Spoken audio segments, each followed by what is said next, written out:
Hey, it's Jag. This is my friend Sean. Cheers. And we're drinking some Cream of Kentucky cask strength bourbon. And as you can see, it got a 98 points in the San Francisco World Spirits Competition. Double gold. Oh, yeah. And interestingly, they have a little slogan where they promise, what do they call it? Double rich. Oh. So Cream of Kentucky is double rich. Okay. But we'll be the judge of that. That's right. It did on the nose. There's like vanilla or something big time.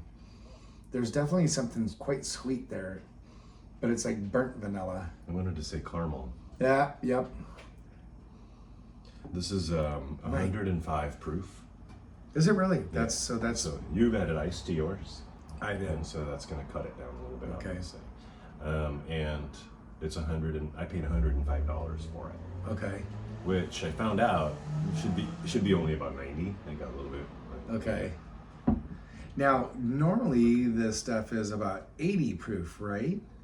Well, 80 is the lower. The lower. It's the lower end. And so if Okay. you just buy like bourbon, like generic bourbon, it's probably going to be 80. Okay.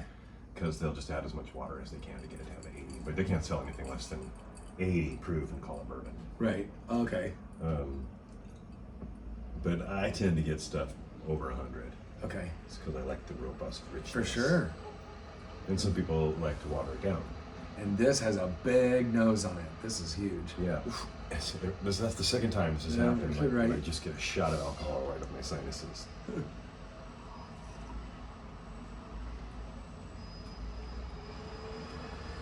I see what they mean.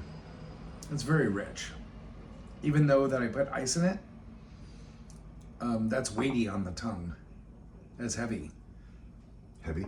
Yeah, I think it's got body to it, a lot of body to it. Because that's, like as you measure wine by weightness, they call our body by how it rests on your tongue. And this one, when it rests on the tongue, that's weighty. There's heaviness there. Okay. Full bodied. And That's so, delish. is weightiness on the tongue a desirable thing? Or can you like wine? It depends. Some people do. I guess a lot of people do. Not everyone does, but it depends just if that's your thing or not. That's why some people prefer white wines to red because they're less weighty. Yeah. Or when the argument comes up, and I get this all the times where I don't want a Chardonnay, and because Chardonnays can be weighty, they can be full bodied, they can be heavy on the tongue, and some people that's not pleasurable. I guess I like the weightiness. Do you? Yeah. I do too. This is definitely, I get what they mean when they talk Double about rich. Double rich. And it's called the Cream of Kentucky, and this is creamy. It is kind of, huh? Mm-hmm. It totally is. In the texture. Yep. Yep. There's maltiness. But there's this like burnt vanilla that I'm getting that I'm really liking. Yeah. It was quite prevalent on the nose. On the nose especially. Mm-hmm. Mm. And that is rich. So you don't drink bourbon that much. You're more of a wine Wine and beer. guy. I hardly ever drink. If I do drink hard alcohol, what I really get into is single malt scotches. And I have a little, like you have a collection of bourbons, which I find, I love the pictures. I have a couple of collections of single malt scotch at home. Because I really like the tobacco-y and maltiness, but peatiness of it. Yeah.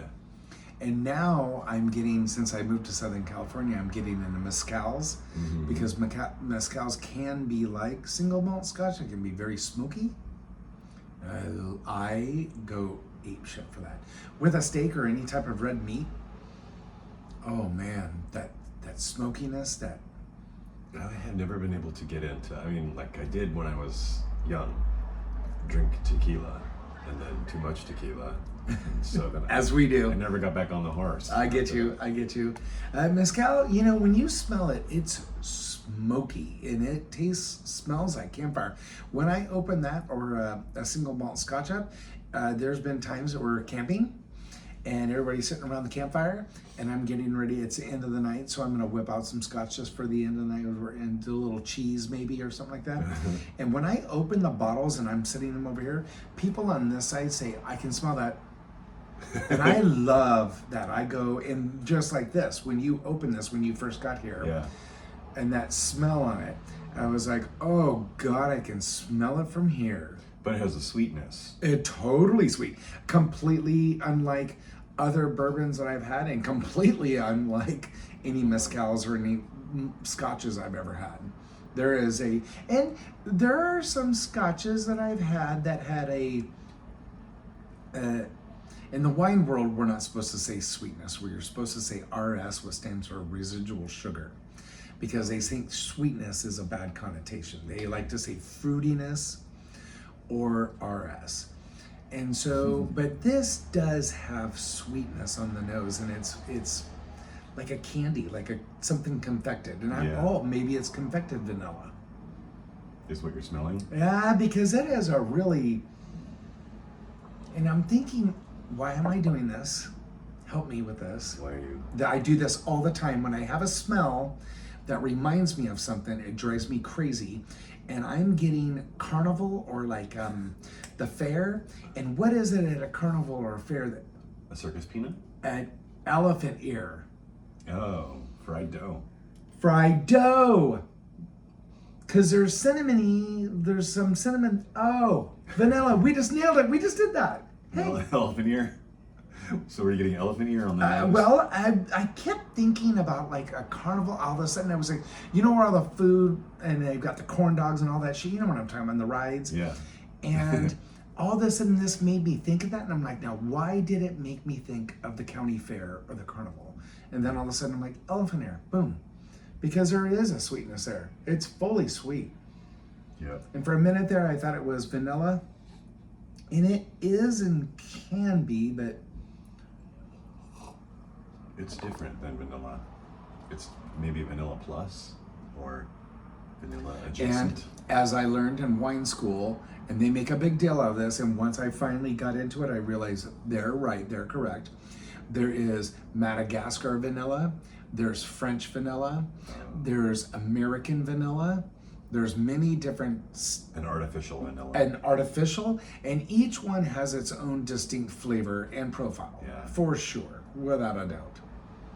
This one's great though. This is nothing's like a full-bodied bourbon, Yeah. and this is a. And you could add ice to it or water to it if it's a little bit too much. I did both of those, ice and water, and I'm like, ooh, it's flavorful. It's got packs a good punch, but it's not. It's very, very smooth. This, what I would say, at the right back here, extremely smooth. I'm not getting much left back here, which is crazy. All the and what's the front of the tongue? Because you know every human's the same. Salt? Front is sweet, Oh. and the sides are bitter, and then no, down the middle is bitter, and on the sides it's tannins. And this one is still the what are you getting on your, they call it a mouthfeel in the wine world. What are you getting on your mouthfeel right now? Don't you get, I'm right here is just buzzing with like happiness. I guess I'm equally coated. And are we talking about the finish? And what do The you flavors that we're getting? or that, and but also The it's mouthfeel. definitely like residual sugar. It's sweet because it's hanging out in my. And I like this. Now that I drank it, and it's just hanging out there. That's why I love it, is how good is a wine or a beer when they leave this flavor behind. Yeah. And this is leaving a very pleasant, very lovely, sweet. I want to still go back to vanilla, but maybe not. Maybe that's why I'm thinking of an elephant ear. It's because don't they have like cinnamon on them or and- something? Yeah.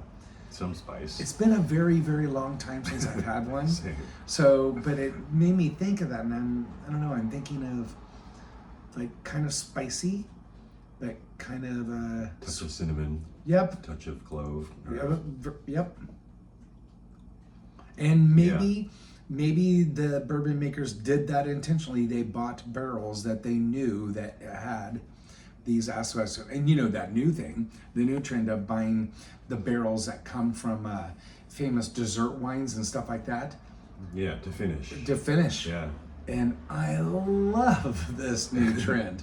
I know it's been about 10 years now, this trend, but it's really gaining a lot of popularity as buying your barrels for this. These guys, obviously, they had a recipe, and I wonder how old this.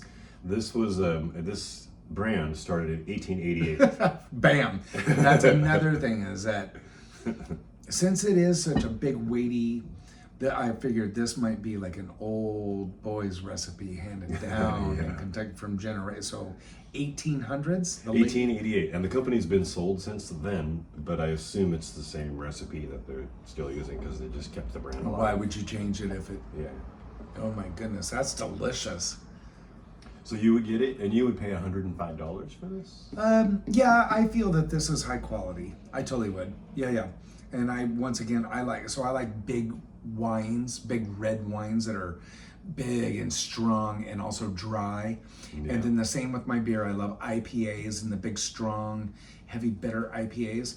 And to me, this is not at all bitter, but it's a complete polar opposite. This is a fruity or residual sugar one for sure, without a doubt. And you could drink this. And this I'm trying to think of, maybe this would be good with barbecued chicken or a pork. I don't know, because of the sweetness, I don't know if beef and this would collide. I worry about that. Okay. I'm particular on my pairings. So this is... I've never thought about pairings. It's sweet, so I would say maybe you could definitely get away with a pork or like a grilled barbecued chicken. This would be delightful with that. Or with dessert, because it's got acids in it. It's bitey, right? It's not that much though. There's not a lot. It's mellow throughout, and I like that. Even as big as it is, it's not hanging out here like some can do. And sometimes I find it to be pleasant. Sometimes I don't like it, and it's rare. But this is really like from the middle of my tongue to the front, which is mostly where sweetness is going crazy right now. It's tingly. Yeah, I definitely get the middle of the tongue. For sure, without a doubt. Tingle. Oh, for sure. Yeah. Oh, yeah. Are you familiar with mala? No. The Szechuan spice, and it's world famous because mala will make your tongue tingle, and it's delicious, and it's that perfect. It's not like, oh my God, that's spicy, but it's a nice spice, but it leaves a tingling flavor and a numbing sensation, and people like that.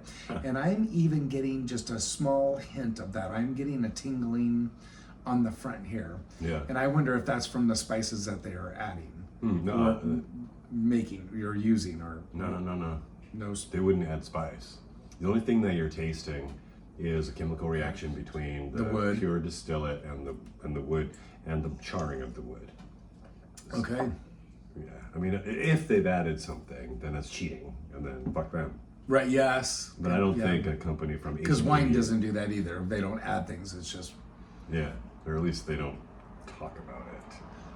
They add stuff, but they wouldn't add a flavoring. The Austrians got caught once, and that was a disaster for them, and it almost destroyed their industry. Yeah. No flavoring. Nobody wants that. Nobody wants. We want to feel like we're getting something that you've made. If you paid for $105 for it, especially. Yeah. But I've never heard of Cream of Kentucky, and it's a brilliant name because it is creamy. I'm getting vanilla cream, and it's yummy. That's good. I would pay $105 for it. All right, then. Let's give it a thumbs up. Thumbs up. Drink more. Have a nice day.